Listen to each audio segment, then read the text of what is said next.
Hello বন্ধুরা, কেমন আছো তোমরা সবাই? আশা করছি তোমরা সবাই অনেক ভালো আছো। রিম্পিস ব্লগিং চ্যানেলে তোমাদের সকলকে জানাই স্বাগত। আচ্ছা, তোমাদেরকে যদি আমি বলি যে পাউডার দিয়ে আজকে আমি বানিয়ে নেবো একটা চুড়ি বা ব্রেসলেট, কেমন লাগবে বলো তো কথাটা? তো চলো তৈরি করে নিই। তো আমি কিন্তু তোমার এখানে নিয়ে নিয়েছি হচ্ছে এই পাউডারটা, আর এই পাউডারটা কিন্তু এক্সপায়ার ডেট অনেক দিন আগেই শেষ হয়ে গেছে। তো যেরকমটা তোমাদেরকে আমি দেখাচ্ছি, একটু দেখো। এই যে 2018 সালের 3 তারিখে কিন্তু এই পাউডারটার যে এক্সপায়ার ডেট সেটা কিন্তু শেষ হয়ে গেছে। তো আজকে এই পাউডারটা দিয়ে আমি কিন্তু বানিয়ে নেবো তোমার একটা চুড়ি।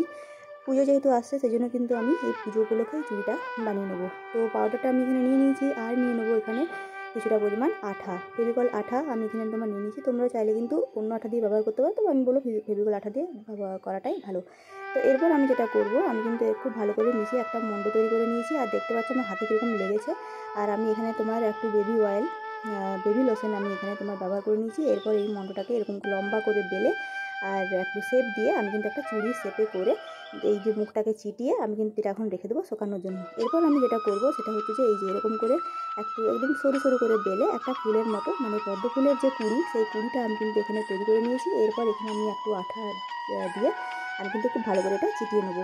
এরপর আমি বানিয়ে নেবো তোমার পদ্ম ফুলের পাতা। তো পদ্ম ফুলের পাতাগুলোকেও আমি কিন্তু খুব সুন্দরভাবে বানিয়ে নিয়েছি। বানিয়ে নেওয়ার পর কিন্তু আমি খুব ভালো করে এই যে তোমার যেখানে আমাদের ফুলের যে ডান্ডিটা যেখানে শেষ হয়েছে সেখানে আমি লাগিয়ে নেবো। লাগিয়ে নেওয়ার পর কিন্তু আমি এটাকে তোমার শুকানোর জন্য রেখে দিয়েছিলাম। শুকানোর পর কিন্তু এটা একদম শুকিয়ে শক্ত হয়ে গেছে, একদম ক্লের মতো। হাতে করে দেখে নিয়েছিলাম যে ঠিকঠাক হচ্ছে কিনা। এরপর আমি কিন্তু এই চুড়িটাতে একটু স্কিন কালার করে নেবো। স্কিন কালার করে নেওয়ার পর কিন্তু আমি চুড়িটাকে শুকানোর জন্য রেখে নেবো।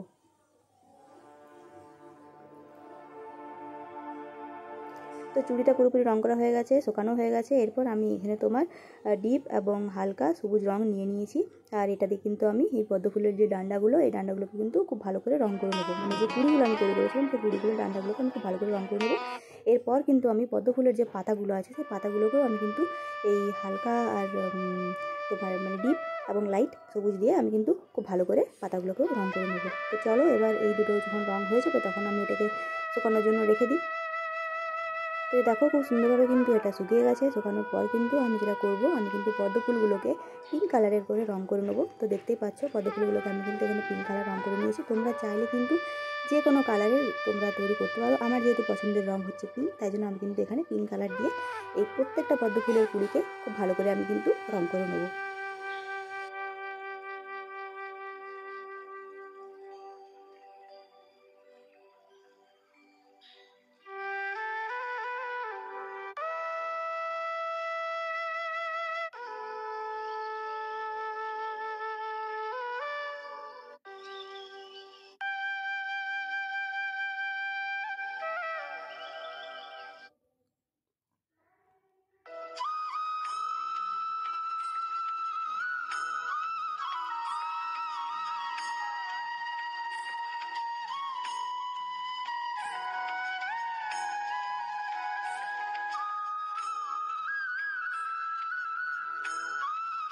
দেখো এটা হচ্ছে আমার চুড়িদার ফাইনাল লুক। তো তোমরা কিন্তু অবশ্যই আমাকে কমেন্ট করে জানিও কীরকম দেখতে হয়েছে। আর এভাবেও কিন্তু তোমরা বানিয়ে নিতে পারো, এরকম পুরোনো পাউডার দিয়ে এরকম টাইপের চুড়ি বা অন্য কিছু তোমরা কিন্তু অন্য ডিজাইনের বানিয়ে নিতে পারো। পুজো আসছে বলে আমি কিন্তু এই থিমটাকে বেছে নিয়েছি। তো আজকের মতো আমি এখানেই বিদায় নিচ্ছি। খুব ভালো থেকো, সুস্থ দেখো। আমার ভিডিওটা ভালো লেগে থাকলে চ্যানেলটাই কিন্তু অবশ্যই লাইক করে দিও, সাবস্ক্রাইব করে বেল আইকনটা প্রেস করতে কিন্তু একদম ভুলো না। আমি দেখতে পাচ্ছি তোমরা আমার চ্যানেলগুলোকে কিন্তু সাবস্ক্রাইব করছো না, কেন করছো না বলো তো? অবশ্যই করে দিও, কেমন?